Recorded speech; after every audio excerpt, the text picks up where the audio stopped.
इस वीडियो में हम हाई लेवल लैंग्वेजेस की खसूसियात यानी कैरेक्टरिस्टिक्स पढ़ेंगे कि हाई लेवल लैंग्वेजेस जो इससे पहले आप पढ़ चुके हैं उसमें ऐसी क्या ख़ास बात है और उसको हम क्यों इस्तेमाल करते हैं।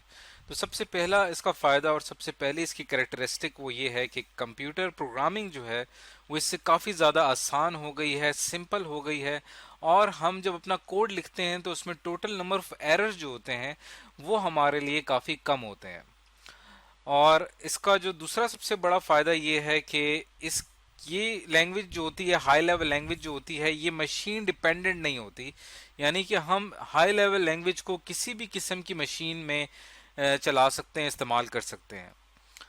और इसका तीसरा सबसे बड़ा फायदा ये है कि ये हाईली स्ट्रक्चर्ड लैंग्वेज होती है, यानी इसके अंदर हम कहीं पे एक भी चेंज करना चाहें या कहीं पे भी कोई कोड को अपनी मर्जी के मुताबिक रीयूज करना चाहें, उसको दोबारा इस्तेमाल करना चाहें, तो वो हम इस लैंग्वेज के अंदर कर सकते हैं।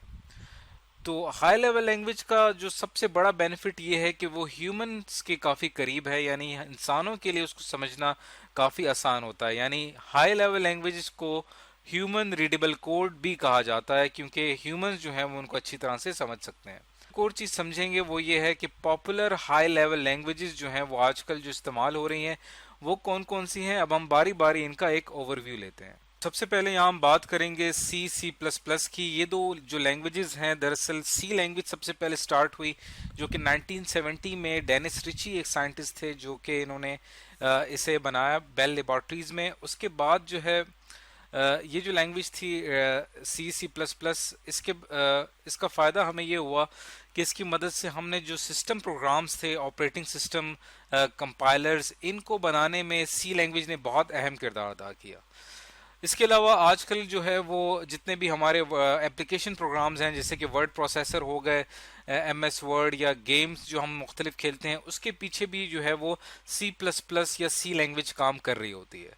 लेकिन सी लैंग्वेज जो है वो ज़्यादातर इस्तेमाल होती है सिस्टम प्रोग्राम्स के लिए, क्योंकि सी लैंग्वेज जो है वो काफ़ी ज़्यादा थोड़ा बहुत क्लोज है हार्डवेयर के। इस वजह से सिस्टम प्रोग्राम्स के लिए सी को प्रेफर किया जाता है, जबकि सी प्लस प्लस जो है वो इस्तेमाल होती है गेम्स के लिए या कोई एप्लीकेशन प्रोग्राम बनाने के लिए। सी और सी प्लस प्लस तकरीबन सेम है, दोनों में इतना फ़र्क नहीं है।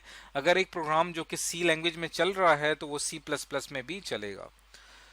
तो इसके बाद चलते हैं अपनी अगली हाई लेवल लैंग्वेज को समझने के लिए। नेक्स्ट लैंग्वेज है हमारी सी शार्प।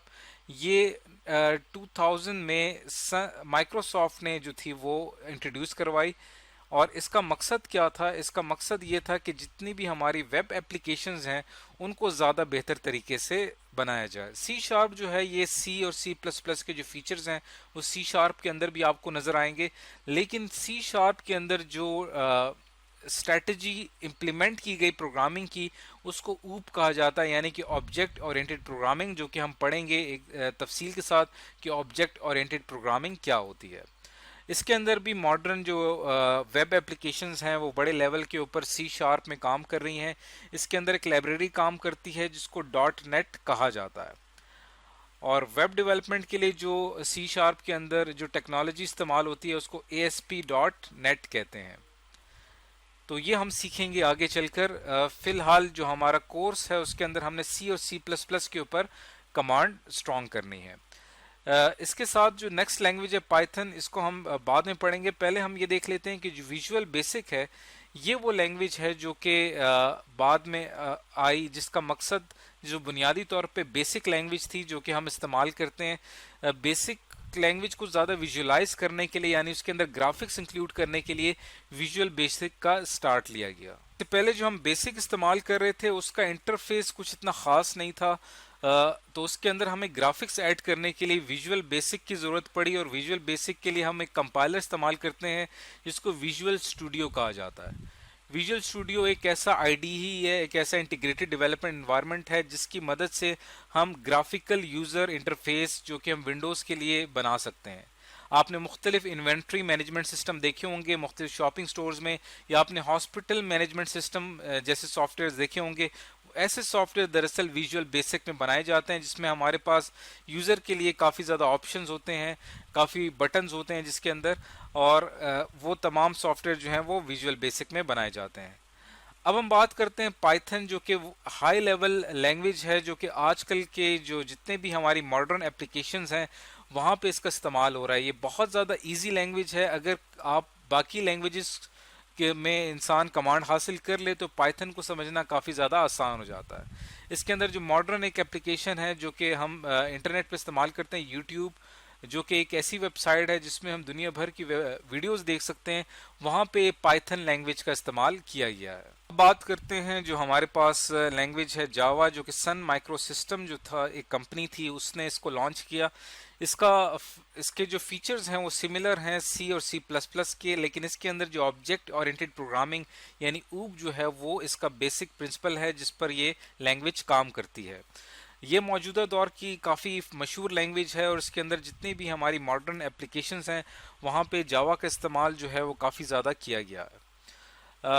जावा जो है इसका जो मॉडर्न मोबाइल एप्लीकेशन डेवलपमेंट है, यानी मोबाइल के अंदर जो हमारे पास डिफरेंट एप्लीकेशंस होती हैं, जैसे कि एंड्रॉयड एक ऑपरेटिंग सिस्टम है, वहाँ पे जो हम एप्लीकेशन डेवलपमेंट करते हैं वहाँ पे जावा का बहुत अहम किरदार है और जावा वहाँ पे काफ़ी ज़्यादा इस्तेमाल होती है। तो ये कुछ हमारे पास पॉपुलर हाई लेवल लैंग्वेजेस थी जिनका एक ओवरव्यू हमने यहाँ पे इस वीडियो में लिया है। आगे चलकर आपने ये करना है कि इन तमाम लैंग्वेजेस को आपने सीखना है, लेकिन इन तमाम लैंग्वेजेस को सीखने के लिए हमारी जो प्रोग्रामिंग की लॉजिक है वो स्ट्रांग होनी चाहिए, यानी प्रोग्रामिंग के जो बेसिक प्रिंसिपल्स हैं वो हमें पता होने चाहिए। अगर हमें प्रोग्रामिंग के बेसिक्स प्रिंसिपल पता हैं तो बाकी लैंग्वेजेस सीखना कोई मुश्किल काम नहीं है। तो लॉजिक को स्ट्रांग करने के लिए हमें जो है वो डिफरेंट सबसे पहले यहाँ पे स्टार्ट लेना पड़ेगा सी और सी प्लस प्लस से। यहाँ से हमारी लॉजिक डेवलप्ड होगी और उसके बाद जो बाकी लैंग्वेजेस हैं वो हम आहिस्ता आहिस्ता सीखते जाएंगे। तो इस वीडियो में आज हमने ये सीखा कि हाई लेवल लैंग्वेजेस जो हैं उनकी क्या खसूसियात हैं और पॉपुलर हाई लेवल लैंग्वेजेस कौन सी हैं।